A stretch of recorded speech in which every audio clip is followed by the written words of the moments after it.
Semalam Ustaz ada menyebut tentang bab riba. Membuat saya sangat takut. Sebab siksaan orang yang makan riba ini bukan saja di akhirat, dikatakan oleh Allah kekal abadi di dalamnya, juga di dunia. Bangkit dari kubur terhoyong-hayang bagaikan orang yang kemasukan syaitan. Pelajaran semalam. Timbul pertanyaan. Bagaimana jika seseorang beli rumah pada tahun 1981? 1981. Lebih kurang 40 tahun yang lalu, dengan harga rumah 16.000. 16.000 ringgit. Sekarang tahun 2022, setelah 41 tahun, rumah yang dia belinya 16.000 dijual 300.000. Berganda-ganda. Malah kadang-kadang lebih apabila rumah tersebut dia buat obah suai atau renovasi. Apakah mengambil keuntungan begitu besar ada unsur riba, Pak Ustaz? Nah, itu bukan bab riba. Itu bukan bab riba. Semalam kita dah sebut dah. Dua jenis riba. Riba nasi'ah dan riba fadl.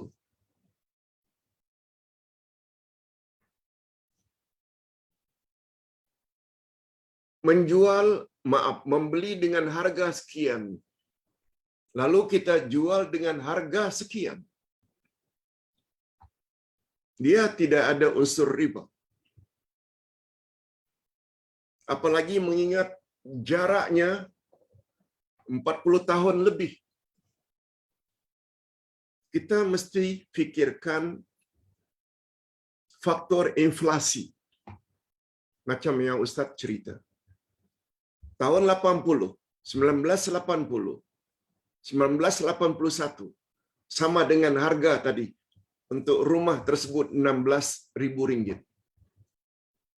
Harga seekor kambing untuk korban 150 ringgit hingga 180. Hari ini sampai 900 setelah 40 tahun. Apakah yang menjual itu ada unsur riba? No. Sebab faktor inflasi itu sebabnya dalam bank Islam dibolehkan oleh agama apa yang dipanggil dengan li ajalin musamma, menjual dengan harga tertangguh.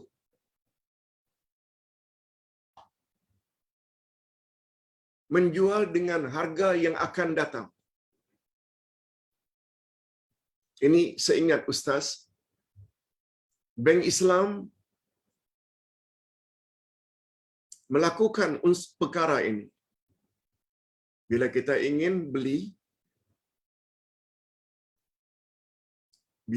ingin beli suatu rumah dan kita ingin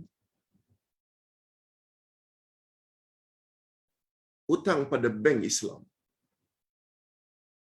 atau ikut cara Islam, sama ada MyBank, CIMB, Public Bank, ada Islamic Loan,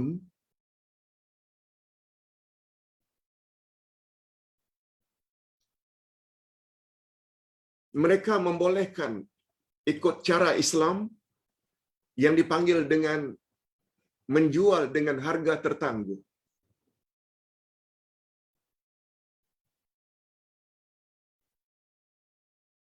Kita yang ingin membeli sebuah rumah, kita beritahu kepada bank tersebut, saya tidak beli rumah itu. tapi nak pinjam kepada awak. Kata mereka, boleh. Bank yang akan berurusan dengan owner, pemilik rumah tersebut, taruhlah bank beli 200,000. 200,000.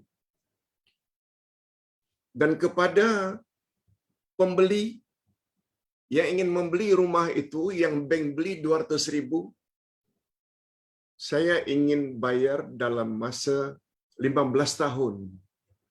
Berapa saya mesti bayar pada awak, wahai bank? Oh, bank buat kalkulasi. Untuk masa 15 tahun akan datang, oh, saya jual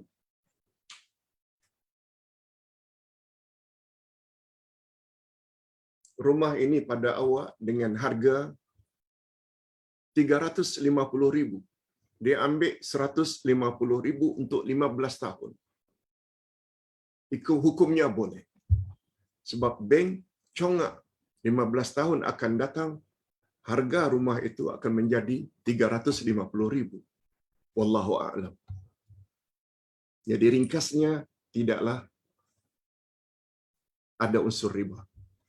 Dan hukumnya dibolehkan. Ustaz, saya dapat kiriman poster.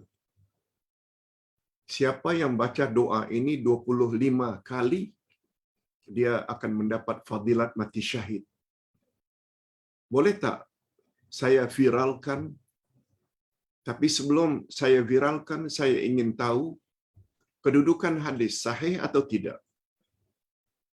Bunyi hadis tersebut, kononnya Rasulullah bersabda, siapa baca 25 kali doa ini, dia akan mendapat fadilat mati syahid. Yaitu, Allahumma barik li fil maut wa fima ba'dal maut. Maknanya, ya Allah, berkatilah aku ketika aku mati. Dan berkatilah aku setelah aku mati. Ulang 25 kali, niscaya dia mendapat fadilat atau kelebihan mati syahid. Ustaz pelajari dan cari hadis ini. Kata ulama hadis, termasuk Syekh Nasruddin Albani, kedudukan hadis ini dhaifun jiddan, terlalu lemah. Walaupun bunyinya sepertinya bagus, tapi meyakini fadilatnya sama dengan mati syahid tak boleh. Sebab itu persoalan akidah bila menyebut tentang fadilat sesuatu. Sebaiknya jangan diviralkan. Yang ketiga, Pak Ustaz, ganja di Malaysia adalah diharamkan. Tidak boleh dimiliki dan tidak boleh dijual beli. Tetapi di Thailand, di negara lain termasuk Thailand, dia dijual dalam bentuk minuman, ganja. Di 7-Eleven di Thailand dijual dengan begitu bebas. Apa hukum Pak Ustaz bila kita Muslim Malaysia beli ganja yang dijual di Thailand? Hadirin dan hadirat, kita tak nafikan ganja untuk tujuan kesihatan dimasukkan dalam obat-obat tertentu, dibolehkan pada dos atau kadar tertentu. Tetapi ia digunakan secara bebas tak boleh. Sebab dia boleh membawa khayalan. Ringkasnya, bukan masalah di mana tempat itu dijual. Kalau dia adalah dapat mengkhayalkan, dia tetap haram, tak kira di mana dia jual. Seperti minum arak. Setengah-setengah tempat dijual dengan bebas. Tapi umat Islam, minum haram tetap haram. Tetap tak boleh diminum. Ini jawaban singkat dari Ustaz bahwa yang namanya ganja yang dilarang di Malaysia, khasnya bagi umat Islam, sebab dia dapat merosakkan akal, hukumnya dilarang. Dibolehkan ganja tersebut hanya atas nasihat doktor jika diletakkan dalam obat-obatan. Sebab hanya para doktor yang pakar dalam kadar berapa yang dibolehkan. Wallahu a'lam. Ringkasnya, walaupun dijual di negara lain, tetap tidak boleh kita beli, apalagi sampai digunakan. Terakhir, Pak Ustaz, setelah mendapat penerangan tentang budaya Jepun Bon Odori, bahwa budaya tersebut ada unsur keagamaan, iaitu meraihkan, memuja roh-roh orang yang sudah mati. Pertanyaan, anak saya baru beritahu bahwa dia ketika di sekolah menengah dulu tinggal di asrama penuh, dia telah diwajibkan belajar satu bahasa asing. Anak saya memilih agama Jepun. Anak saya memilih bahasa Jepun untuk dia pelajari. Dalam mempelajari bahasa Jepun, kami oleh guru Jepun itu diajak untuk melakukan apa yang disebut dengan Bon Odori.